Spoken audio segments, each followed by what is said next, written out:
नमस्कार. श्री निसर्गदत्त महाराज दैनंदिन चिंतन भाग 161 आणि 162.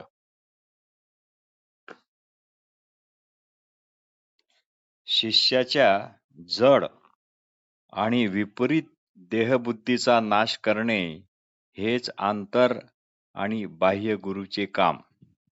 शिष्याच्या जड आणि विपरीत देहबुद्धीचा नाश करणे हेच आंतर आणि बाह्य गुरुचे काम. गुरु केव्हाही तयार असतात, शिष्यालाच मात्र रिकामपण नाही. मी माझे म्हणून जी भ्रांती आहे, ती भ्रांती घालवण्याकरताच अंतरात्मा, विश्वात्मा इत्यादी यांची कल्पित योजना केल्या गेली आहे.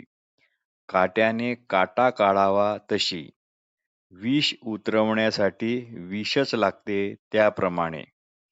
भूतपिशाच्याला घाबरवण्याकरता खोट्या हनुमंताची कल्पना आणावी लागली आहे.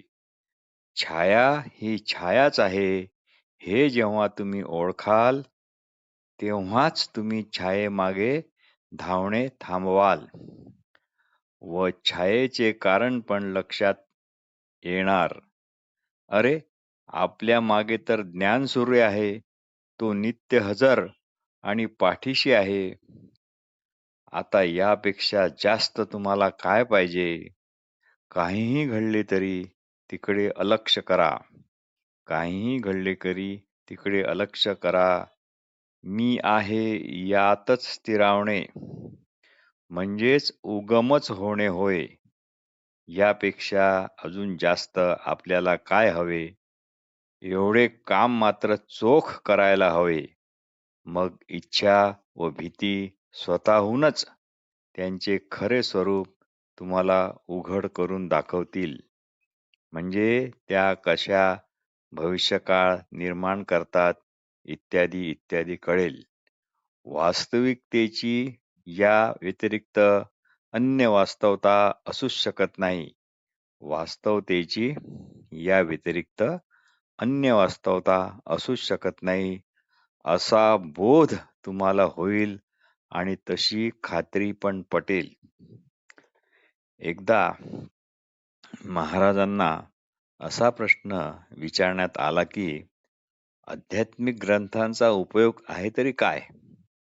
आध्यात्मिक ग्रंथांचा उपयोग आहे तरी काय? महाराज म्हणाले, सुरुवातीला त्याचा निश्चितपणे उपयोग होतो. सुरुवातीला त्याचा निश्चितपणे उपयोग होतो, पण खरे म्हणजे शेवटी त्याचा पण अडथळाच होतो. मग तो कोणताही, कुणाचाही ग्रंथ असो. अर्थात याची उपयुक्तता ज्याची त्यानेच ठरवली पाहिजे आणि लवकरात लवकर यातून मुक्त होता आले पाहिजे. पोल जंप किंवा बांबू जंप मारणाऱ्याला अंतिम क्षणी आधार असलेला पोल हा सांडावा लागतो किंवा हातातून सोडावा लागतो. तो जर हाताने धरूनच ठेवला तर मात्र त्याच्या फजितीला पारावार राहत नाही. तसेच हे आहे.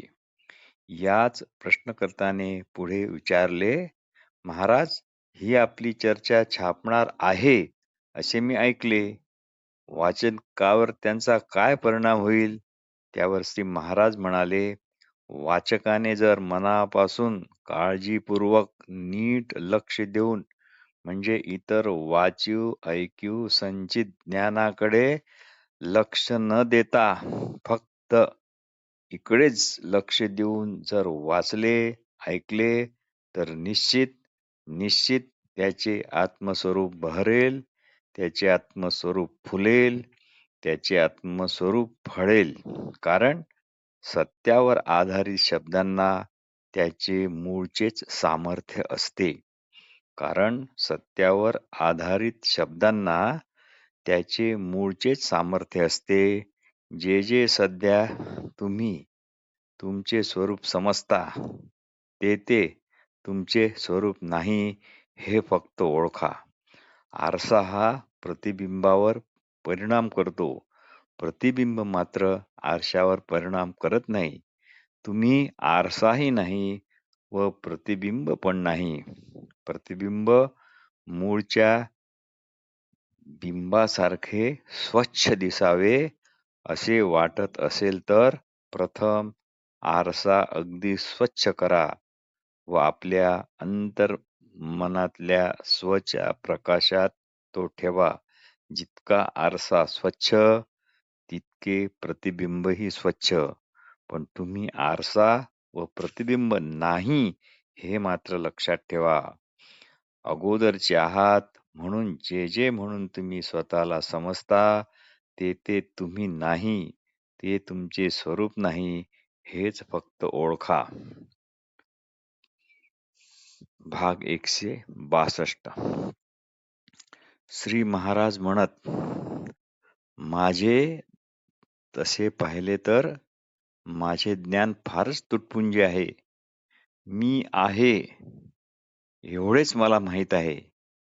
मी आहे या म्हणण्यामध्ये आपण सध्या मी म्हणून ज्या ओळखीने आहोत, ती ओळख मात्र या आपणपणात नाही. म्हणजे काय? सध्या जे आहे ते आपले खरे स्वरूप नाही.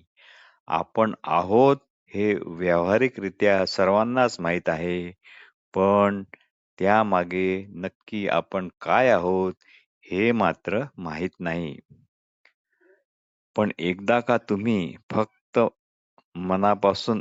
एकदाच स्वतःशी प्रामाणिक राहून आपल्या बाबतीत सत्य काय आहे, हे जर मी कळकळीने जाणून घेणार म्हणजे घेणारच असा जर ठाम निश्चय केला, तर हा निश्चयच शेवटपर्यंत तुम्हाला मार्गदर्शन करेल व देहाच्या सवयी, राग, लोभ, क्रोध, भय, आशा, इच्छा, भावी योजना अशांचे जे तुम्ही मानसिक कडगोळे म्हणजे गाठोडे मी माझे म्हणून जपत आहात, ते पार तुमच्याकडून हिसकून घेण्यात येईल व तुम्हाला अगदी नंगे करून तुम्ही जसे आहात तसे तुमच्या अगोदरच्या असणेपणात तुम्हाला ते जागच्या जागी आणेल. इथे महत्व आहे ते फक्त आर्ततेला, फक्त तळमळीला. तळमळ पाहिजे. घरट्यांची ओढ पक्ष्यांना मूळचीच असते. त्याप्रमाणे ती ओढच पक्ष्यांना घरट्याकडे खेचून आणते असे म्हणतात. नवजात माशांच्या पिल्लांना त्यांच्या डोंगराळ प्रवाहातल्या जन्मस्थानी त्यांची अंतर्प्रेरणाच त्यांना ओढून नेते. तशी स्वस्वरूपाविषयी तळमळ हवी. लोक नेहमी म्हणताना दिसतात की मला सत्य जाणायचे आहे. सत्य म्हणजे काय? मला सत्याचे उपासक व्हायचे आहे. सत्यमय जयते. यातील सत्य कोणते? कोणते सत्य जाणायचे आहे? सत्यमय जयते यातील सत्य कोणते? सत्याचा विजय होतो म्हणजे कोणत्या सत्याचा विजय होतो? म्हणजे खून यांनी नाही केला, यांनी केला अशा सत्याचा? आपल्याला ह्या अशा सत्याच्या बाबतीत काहीच घेणे देणे नाही. आपल्याला फक्त आपल्या बाबतीत काय सत्य आहे हेच जाणायचे आहे. मी काय आहे हे सत्य जाणायचे नाही. स्वरूपी जाण्याची तळमळच स्वरूपी आणेल. स्वरूपी जाण्याची तळमळच स्वरूपी आणेल. फळ पक्वे झाले की त्याचे बीज परत मुळाच्या भूमीत परतते. फळ पक्व झाले की त्याचे बीज परत आपल्या मूळच्या भूमीत परतते. ग्रंथ वाचनाने माहिती समृद्ध होईल, पण तुम्ही जे आहात ते माहीत करायचे तसेच राहून जाईल. एकाला ड्रॉइंगच्या परीक्षेत रस्ता झाडणारी स्त्री असे चित्र काढायचे होते. त्याचे ड्रॉइंग चांगले होते म्हणून तो केवळ रस्ता काढण्यातच तो गुंग राहिला. रस्ता, आजूबाजूची घरे, झाडे विजेचे खांब, त्याखाली बसलेले कुत्रे वगैरे वगैरेच काढत बसला. वेळ संपली. रस्ता झाडणारी स्त्री तशीच काढायची राहिली आणि ज्यांनी केवळ स्त्री काढली आणि काहीतरी थातुरमातुर रस्ता काढला, ते मात्र पास झाले.